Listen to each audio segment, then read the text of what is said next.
क्या है हमारी, ये हमारी कॉन्टिनेंटल जो थे उनका जो लैंड मास था उसके हम पार्ट को बोलते थे, उसके लार्ज एरिया को बोलते थे। ठीक है। माइंड बॉगलिंग का मतलब क्या है, स्टार्टलिंग, अमेजिंग, ठीक है, ओवरवेलमिंग, इसके बहुत सारे मीनिंग है। और फ्रिजिड हमारा बहुत ये है very cold in temperature. Desolate सभी को पता है, अनइनहेबिटेटेड, ठीक है, जहाँ पर एम्प्टीनेस हो, कोई रहता ना हो। ठीक है, ये सारे वर्ड मीनिंग साथ साथ मैं आपको बता रही हूँ ताकि आपको पैसेज समझने में आसानी हो।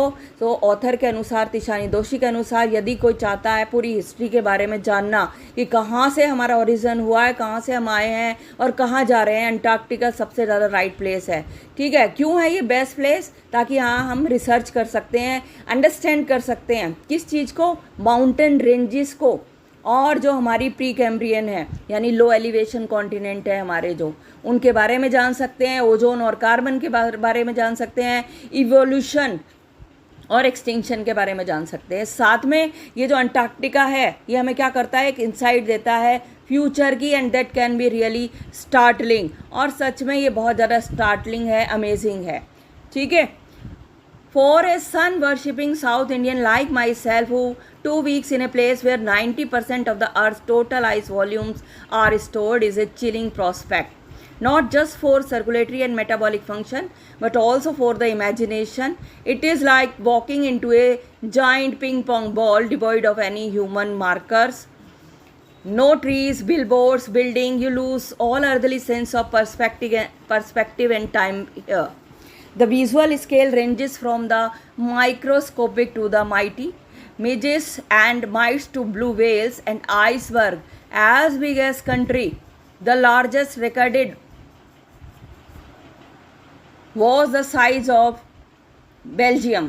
Days gone on and on and on in surreal 24-hour austral summer light and a ubiquitous silence, uninterrupted only by the occasional avalanche or calving ice sheet. ठीक है, consecrates the place. It is an immersion that will force you to place yourself in the context of the Earth's geological history, and for humans the prognosis is not good. सबसे पहला word जो आया है surreal आया है। ये surreal means क्या होता है, बिल्कुल अनयूजुअल। ठीक है। दूसरा वर्ड है हमारा ऑस्ट्रल। ऑस्ट्रल मतलब कोई भी चीज़ हमारा साउदर्न हेमिस्फीयर से रिलेटेड है, ऑस्ट्रल कहलाता है। यूबिक्यूअस क्या है, हर जगह, एवरीवेयर। एवलांचे क्या है, हमारी स्नो स्लाइड, स्नो की स्लाइड जो होती है एवलांचे कहलाती है। कैल्विंग मीन्स स्प्लिट एंड शेड, टूटना। ठीक है। और कंसेक्रेट्स क्या है हमारा, कि किसी चीज़ को पवित्र डिक्लेयर कर देना। ठीक है, सैक्रेड, होली। इमर्जन, सबमर्ज कर देना।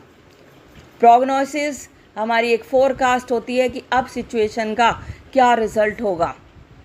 ठीक है।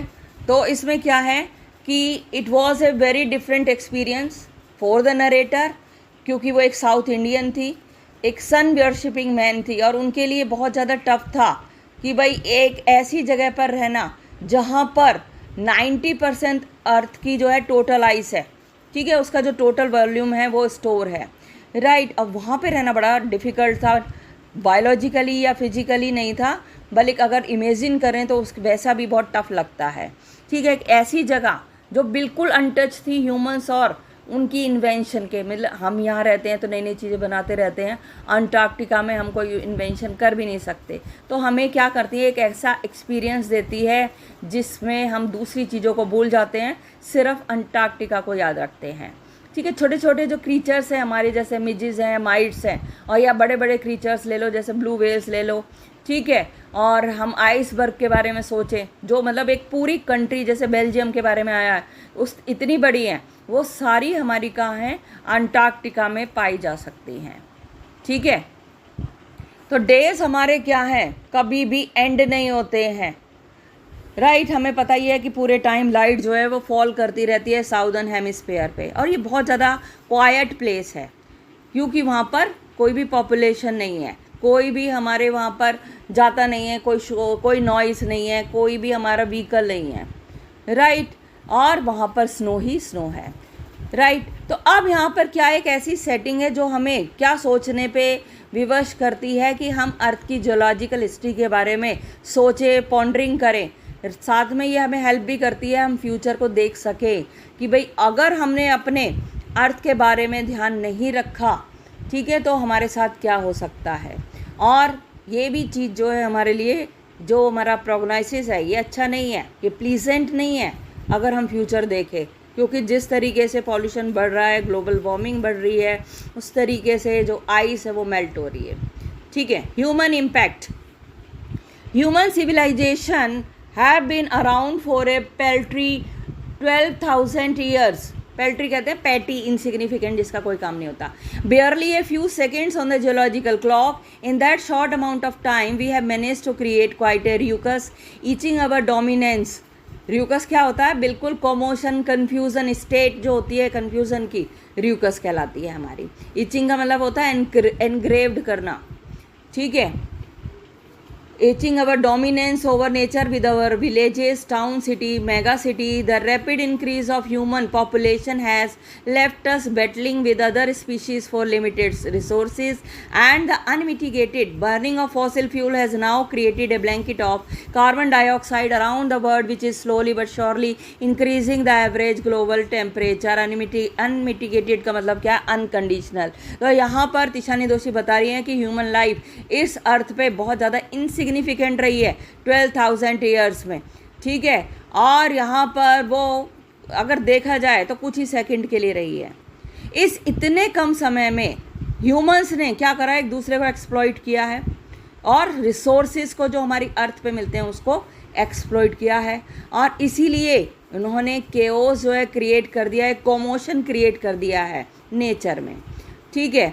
और जो हमारी, क्योंकि पॉपुलेशन अब बढ़ती जा रही है तो रिसोर्सेज की हमें ज़रूरत है, तो यहाँ पर जो दूसरी स्पीशीज़ हैं जो नेसेसिटी के लिए जीती हैं, दूसरी जो रिसोर्सेज के लिए जी रही हैं, सर्वाइवल के लिए जी रही हैं, ठीक है, उन पर हम भी डिपेंड हो गए हैं, हम उनको भी एक्सप्लॉइट कर रहे हैं, राइट।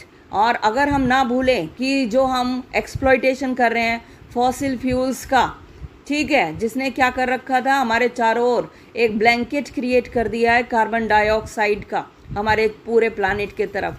ठीक है। और वो बढ़ता ही जा रहा है, और बढ़ रहा है तो हमारा जो ग्लोबल टेम्परेचर है वो ऑटोमेटिकली बढ़ रहा है, और जैसे ही ग्लोबल टेम्परेचर बढ़ रहा है तो ग्लोबल वार्मिंग भी हमारी बढ़ रही है। ठीक है। तो ये सारे जो कॉज हैं ये तिशानी दोषी दे रही हैं। Climate change is one of the most hotly contested environmental debates of our time. Will the West Antarctic ice sheet melt entirely? Will the Gulf Stream ocean current be disrupted? Will it be the end of the world as we know it? Maybe, maybe not. Either way, Antarctica is a crucial element in this debate, not just because it is the only place in the world which has never sustained a human population and therefore remains relatively pristine. Pristine कहते हैं unspoiled original condition में जो होता है उसे pristine कहते हैं, pristine in this respect, but more importantly because it holds in its ice core 500,000-year-old carbon record trapped in its layers of ice. So if we want to study and examine the Earth's past, present and future, Antarctica is the place to go. ठीक है। तो global warming and climate change हमारे high priority concern है इन दिनों।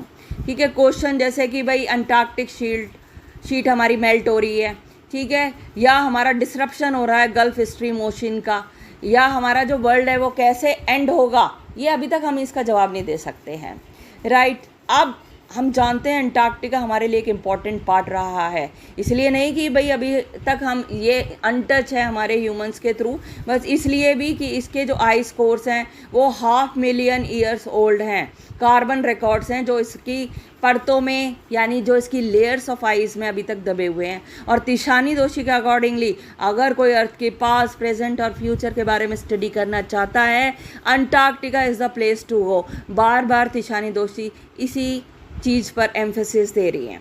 ठीक है। Student on ice, the program I was working with on the Shokar Sky aims to do exactly this by taking high school students to the end of the world and providing them with inspiring educational opportunities which will help them foster a new understanding and respect for our planet. It's been in operation for 6 years now, headed by Canadian Geoff Green, who got tired